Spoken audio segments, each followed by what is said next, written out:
পিসের সঙ্গে একটি চুক্তিতে পৌঁছায় ফিলিস্তিনের স্বাধীনতাকামী সংগঠন হামাস। এই বিষয়ে গেল বৃহস্পতিবার সামাজিক যোগাযোগ মাধ্যমে এক পোস্টও দেন মার্কিন প্রেসিডেন্ট ডোনাল্ড ট্রাম্প। এরই মধ্যে নিরস্ত্রীকরণের বিষয়ে হামাসের সম্মতির পর গাজা শাসন করতে প্রস্তুত বলে জানিয়েছে ফিলিস্তিনি টেকনোক্রেটিক কমিটি। শুক্রবার এক বিবৃতিতে তারা জানায়, গাজা পুনর্গঠনের জন্য দীর্ঘস্থায়ী আন্তর্জাতিক অঙ্গীকার, পর্যাপ্ত আর্থিক সংস্থান এবং সকল অংশীদারের মধ্যে সহযোগিতা প্রয়োজন।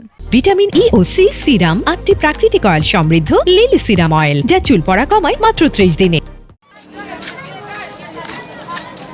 তবে চুক্তির বিষয়ে এখনো কোনো আনুষ্ঠানিক মন্তব্য করেনি প্রধানমন্ত্রী বেনিয়ামিন নেতানিয়াহু। অবশ্য বিবিসিকে দেয়া এক সাক্ষাৎকারে ইসরায়েলের এক জ্যেষ্ঠ কর্মকর্তা জানান, গাজায় ফিলিস্তিনের স্বাধীনতাকামী সংগঠন হামাস সম্পূর্ণভাবে নিরস্ত্র না হলে নিজ সেনাদের প্রত্যাহার করবে না তেল আবিব। আর খসড়াটিকে অগ্রহণযোগ্য বলে তা নাকচ করে দিয়েছেন কট্টর ডানপন্থী ইসরায়েলের জাতীয় নিরাপত্তা মন্ত্রী ইতামার বেন গাভির। অন্যদিকে ইসরায়েল তাদের সব ধরনের আগ্রাসন বন্ধের পাশাপাশি গাজা থেকে তাদের বাহিনী প্রত্যাহার করলেই অস্ত্র হস্তান্তর করা হবে বলে জানিয়েছে Hamas.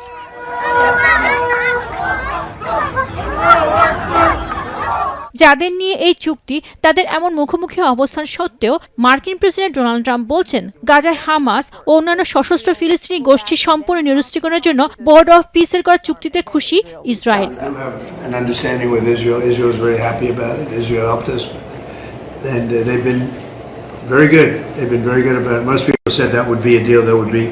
Undoable. Now, will it go through its ups and downs? It's a very complex situation over there. The people are very complex and difficult. Many cases wonderful, many cases not so wonderful. এদিকে ট্রাম্পের এমন ইতিবাচক মন্তব্যের মধ্য দিয়েও গাজা জুড়ে বিমান হামলা অব্যাহত রেখেছে আইডিএফ বাহিনী। এমন পরিস্থিতিতে এই চুক্তিও তথাকথিত যুদ্ধবিরতির মতো ভেস্তে যেতে পারে বলে আশঙ্কা বিশ্লেষকদের। পেনুকা সুলতানা, এখন বিশ্ব।